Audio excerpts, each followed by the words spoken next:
everybody. We're practicing social distancing. Now, this is the problem that Disney has: social distancing. They have theme parks. How do you get distant from each other? How do you keep away from each other? So, my topic today is Disney, and will the stock ever come back to where it should be? I don't know. Let's talk about that a little bit. First of all, we have to know Disney has very good earnings. They do very, very good, and we're going to talk about their earnings a little bit as to what they do. And am I too close to the camera? I'm okay? All right. So what is Disney going to do now that we have this social distancing? I mean, they make their money by us coming together and going to their parks and enjoying rides, entertainment, movies. So what's going to happen? Well, they do have different revenue avenues, and that helps. And let's break that down a little bit. They have things from media, and let's talk about the fourth quarter of last year. They have from the media, they made $7.4 billion. That's increased 24% from the same quarter in 2018. From their parks, experiences, and products, they made another $7.4 billion, which was up 8% from the previous year. The studio entertainment went up to $3.8 billion. They were at $1.8 billion the year before. And the direct-to-consumer products, which is Disney Plus, ESPN Plus, Hulu, went from $4 billion from $900 million. So you can see that they grew quite a bit, and they were doing fantastic. And then coronavirus came in and has knocked them down. So where is it going to hurt them? The parks, for sure. If they lose 3 months of revenue, that's $7.4 billion. That's a lot of money to lose. And remember, they do give twice a year a dividend of 88 cents per stock. And I don't know if that's going to get affected because of all this loss that they're taking. So we might see a dividend decrease on all the stocks. I don't know, but Disney might be one of those. Then from the studio entertainment, they had gone up to $3.8 billion. Now they're having to hold off on some of the movies. Some of the movies are going to Disney Plus a little sooner than what they expected. They're going to lose some revenue there as well. So that's going to get hit again. Direct-to-consumer things, also you're talking about ESPN Plus, that may be hit a little bit because of no sports. So we're going to see maybe a little decrease in ESPN. But we still have Hulu, we still have Disney Plus, right? Those two are areas that I think are going to continue to grow. And basically because Disney offers these as a package, then they're probably all going to grow a little bit more. Especially, I think a lot of that Disney Plus is going to keep on growing because it grew tremendously initially. And I think it's going to continue to grow. And they're going to make back some of the revenue that they're losing from the other areas there. I don't know if they're going to make it all back. I don't think they're going to make it all back. But that's another area that's going to keep on growing and growing and growing. And it's going to compete strongly against the Netflix that's out there right now, their revenue. And I don't think it's going to take away the business because I think people are going to keep both Netflix and Disney Plus, but it's going to compete greatly with them. Now, Disney does a lot of good as well.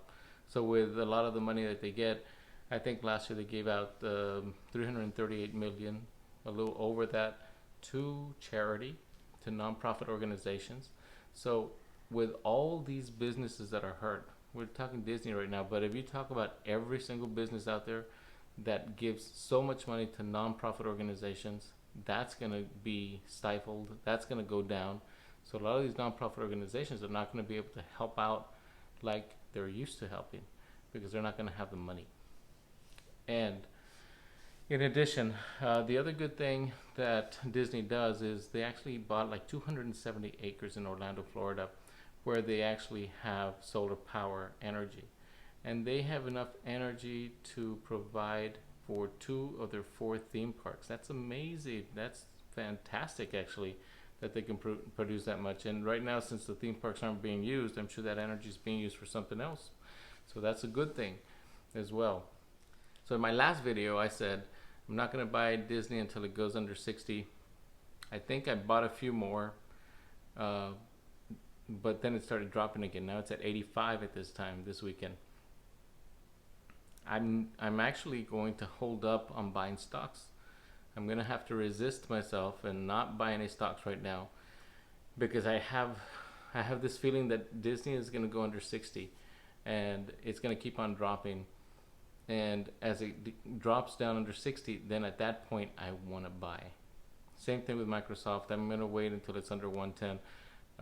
I went back about a year and a half to see what the lowest price was, and that's where I would want to buy it at that rate.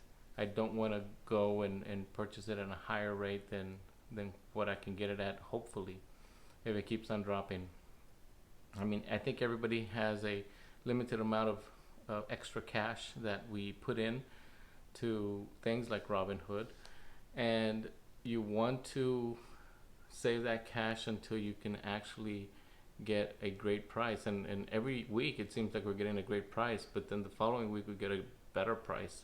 And so we have to kind of conserve our money a little bit, be patient a little bit before we start throwing our money into it. And that's what I'm going to try to do.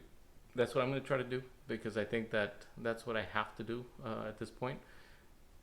I want to get the best prices possible for all these stocks, and hopefully we'll come out doing well at the end of this all, when everything gets corrected and we get back to normal life. For Disney's sake, I hope it's soon, because I think they're going to take a bigger hit and the price is going to keep on dropping. Maybe some of the other stocks are going to start coming up, but Disney may still be going down for a while. We'll see. That's my thoughts.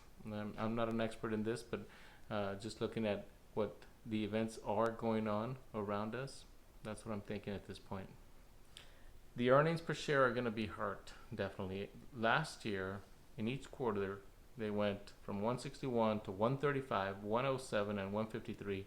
I don't think they're going to quite meet those numbers this time around. Maybe by the second half of the year, they'll start getting better and better and better, depending how we're doing with the coronavirus.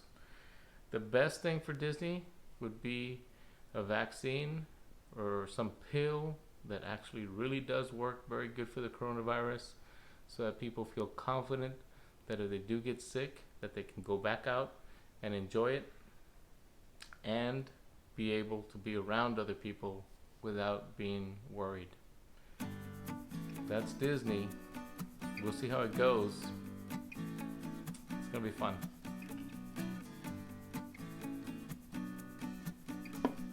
Thank you guys for watching Alpha Cave.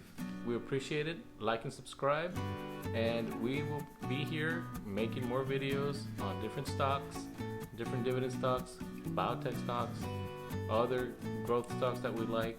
We're going to keep on going and keep on working on this, because this is actually a lot of fun. So let me social distance myself, and we will see you next time. Take care.